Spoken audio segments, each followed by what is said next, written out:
اچھا، اب کوئی غیر مسلم پڑوسی ہے کہ ہم محلے داروں کے حقوق کیسے ادا کر سکتے ہیں؟ کیا ہم پر محلے داروں کے حقوق بنتے ہیں؟ اچھا، پڑوسی کا حق تو ہوتا ہے، یعنی کہ پڑوسی اگر مسلمان ہے، یعنی تین طرح کے ہیں۔ ایک تو یہ کہ مسلمان ہے، رشتہ دار ہے، اس کے حق، جیسے کہ میرا بیٹا اسی عمارت میں رہتا ہے، حاجی عبید رضا اسی عمارت میں رہتے ہیں، تو یہ میرے پڑوسی بھی ہیں، میرے رشتہ دار بھی ہیں، بیٹے ہوئے نا، بیٹا بھی رشتہ دار ہوتا ہے۔ تو اب ان کے تین حق ہوئے، ایک تو حق اسلام کہ مسلمان ہیں الحمدللہ، دوسرا حق قرابت یعنی رشتہ داری کا حق، اور تیسرا حق جوار یعنی پڑوسی کا حق۔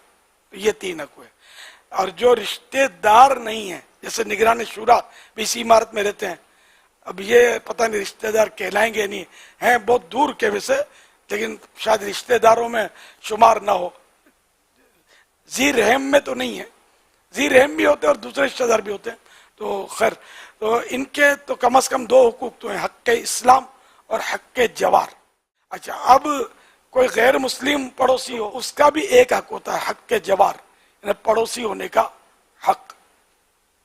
تو یہ محلے دار کہتے ہیں، لیکن پڑوسی کی اگر وہ تعریف پر آ جاتا ہے کہ وہ پڑوسی ہے تو پھر اس کا حق تو بنے گا۔ اس کی تقسیم میں نے بتا دی کہ رشتہ دار ہے تو تین، رشتہ دار نہیں ہے تو مسلمان ہے تو دو، اور غیر مسلم ہے تو ایک حق اس کا بنے گا، اور ادا کرنا چاہیے پڑوسیوں کا حق۔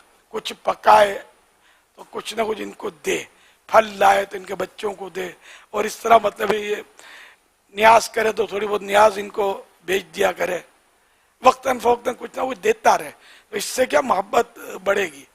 کوئی ضرورت پڑے تو ان کی ضرورت پورا کرے، اگر بیمار ہو جائیں تو بیمار پرسی کرے، وفات ہو جائے تو جنازے کے ساتھ جائے، تو یوں اس سے اس کے ضرورتاً کام بھی آتا رہے پڑوسی کے۔ صلو علی الحبیب صلی اللہ علی محمد۔